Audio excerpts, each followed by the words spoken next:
public resources must be channeled into ventures that generate wealth and not spent on avoidable expenditures. The cost of clearing and cleaning up our cities and towns after those who litter has become prohibitive.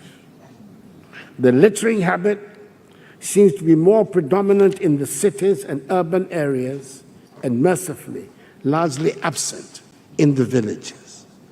Last year, I reiterated before you my pledge of improving sanitation in the country and making Accra the cleanest city in Africa by the end of my term.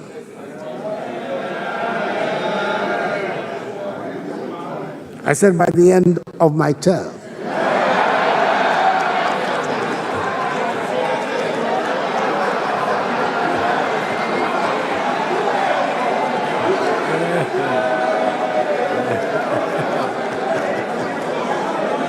Mr. Speaker, there has been a significant improvement in sanitation, even though I acknowledge more can be done. However, this is currently the state of play. We've witnessed an increase in the coverage of solid waste management from 16% to 53%.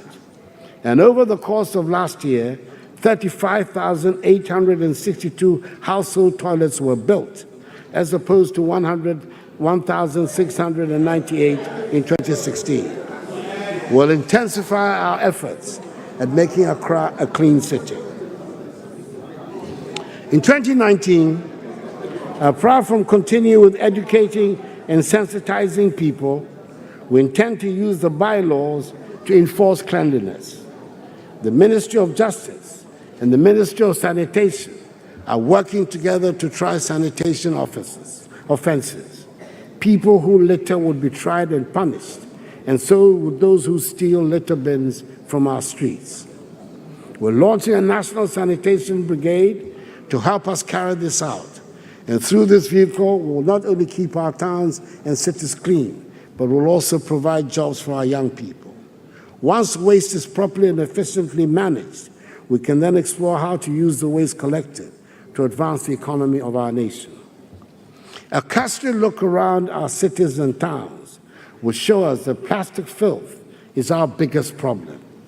We intend to solve this problem through the internationally recognized priorities of waste: reduction first, followed by reuse, recycle, recovery, and lastly, disposal, which is to be avoided whenever possible. Government has prepared a plastics management policy with the overarching aim of meeting the challenges of comprehensive plastic management. About 82% of Ghana's plastic waste would be readily recovered and recycled with existing technologies into value addition products in high demand locally and within the West African region.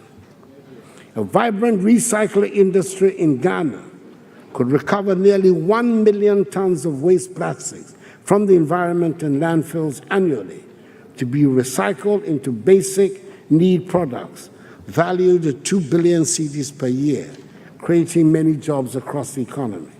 Currently, extensive discussions are being concluded with investors on the most sustainable options available to rid Ghana of this plastic filth menace. Mr. Speaker, we're also tackling the problem of electronic waste head-on. On August 20, 2018, I launched the National E-Waste Program to mark the commencement of two key provisions of the Hazardous and Electronic Waste Control and Management Act 917.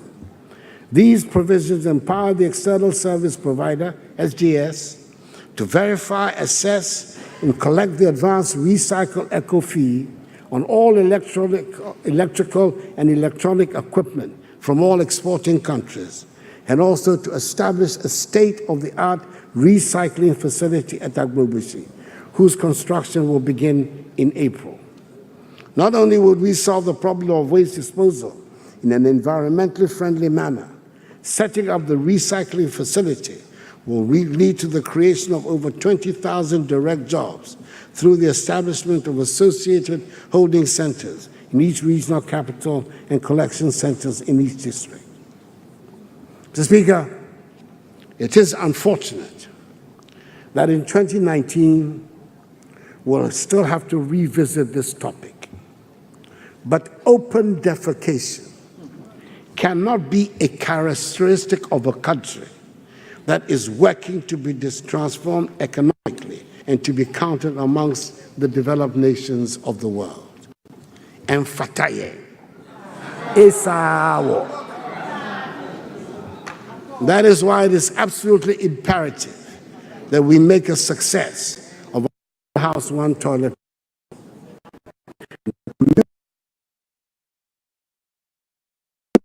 It's being implemented in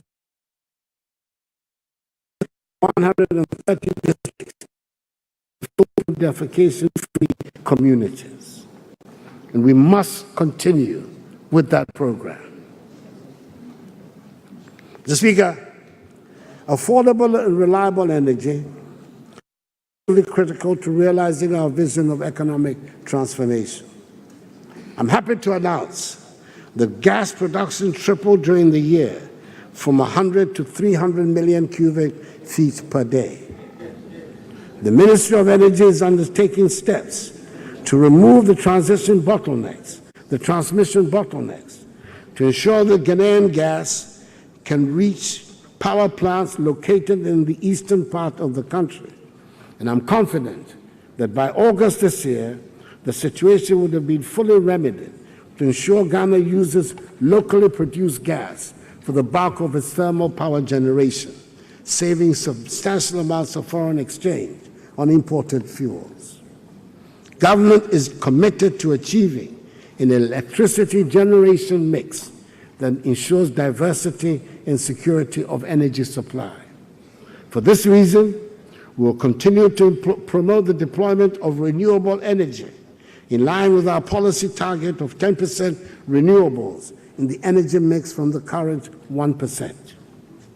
Another justification for renewable energy is that in spite of Ghana's excess electricity generation capacity, we can still not achieve our universal access target because there are many Ghanaian communities, especially those on islands and lakesides, that cannot be reached through the national grid. For example, there are currently 200 island and 2,000 lakeside communities that require mini-grids from renewable sources to meet their energy needs. To reduce government's expenditure on utilities and also promote the use of solar power for government and public buildings, the Ministry of Energy initiated the Solar Rooftop Program. The ministry is leading by example with the installation of a 65-kilowatt solar rooftop system at its premises. Jubilee House, Mr. Speaker, will also be powered, as from August this year, by solar energy. As an example to other public institutions. In fact, Ghana's government's target is to install up to 200 megawatts of distributed solar power by 2030 in both residential and non-residential facilities in order to reduce government's liabilities to ECG PDS Ghana Limited. Renewable energy has also become a necessary addition to our energy sector because it has become increasingly cheaper and is key to the implementation of our international obligations under Sustainable Development Goal number 7 on access to affordable, reliable, and sustainable energy, as well as Sustainable Development Goal 13 on urgent action to combat climate change. There's been good news, Mr. Speaker, with the recent announcement by Aker Energy of one of the biggest oil finds in Africa. Mr. Speaker, this has led me to think that an MPP government must be good for Ghana.